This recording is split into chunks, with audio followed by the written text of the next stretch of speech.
post-high safety just waiting for you this portion of the field.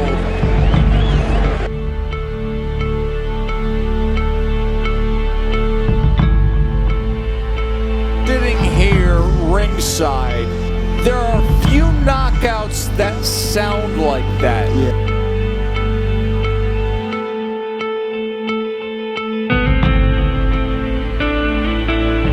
Sundquist stays down, and a host of blues.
Number of concussions that you get, but it may be rather how you recover from each one that matters most.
Okay, I'm here with Callum Beers, and I'm going to ask him some questions about concussions and head trauma.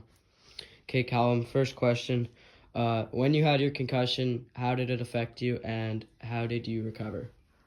Yeah, it affected me, like, school-wise and just physically. Like, I wasn't able to leave my bed, and I was kind of stuck just in my bed for the first month and a half of my recovery.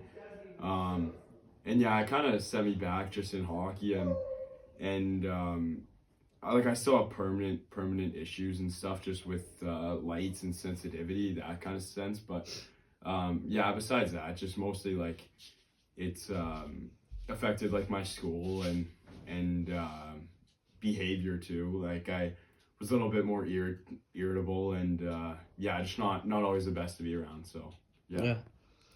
That's good stuff.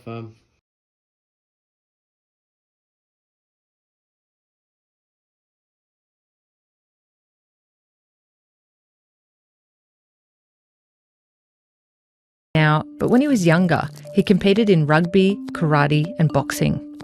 I had two really hard fights. I was doing what's known as the chicken dance. So you get up and your legs go all, they don't work properly. I have no memory of that week. The chicken dance Gordy's talking about is something that can happen when you get a hit to the head in a contact sport, like boxing or rugby, which Gordy played for decades. Repeated whacks to the head over many years, even hits without any symptoms, can add up, like for Gordy. This is his brain. And this is a typical human brain. The valleys of the brain are tightly packed. Gordy's are wide and filled with fluid. He has white lesion scarring from injury. His brain is shrinking from damage. One day I was with a friend of mine. He said, we discussed this yesterday or the day before. We did? He's like, we did.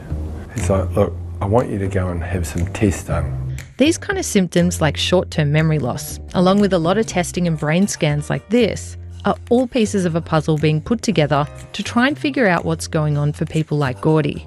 His neurologist, Dr. Rowena Mobbs, suspects he has a brain disease that's associated with repeated hits to the head. CTE stands for chronic traumatic encephalopathy, this very long name, which is a type of dementia. A link between repeated hits to the head and dementia has actually been known about since the 1920s. Then it was called dementia pugilistica, and it was showing up in boxers who'd had years of head knocks. CTE has made headlines around the world as more research comes out. So what do we know about it? Remember those valleys and folds of the brain?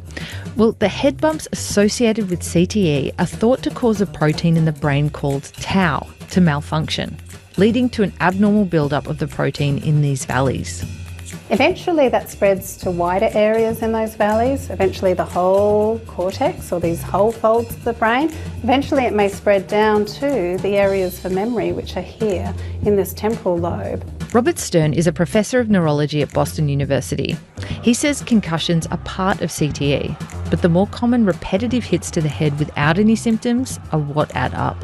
That turns on a switch, it seems, that can eventually lead to, sometimes after years or decades, the spread of this underlying pathology in the brain. Research has shown that these repeated hits can be dangerous as they accumulate over time.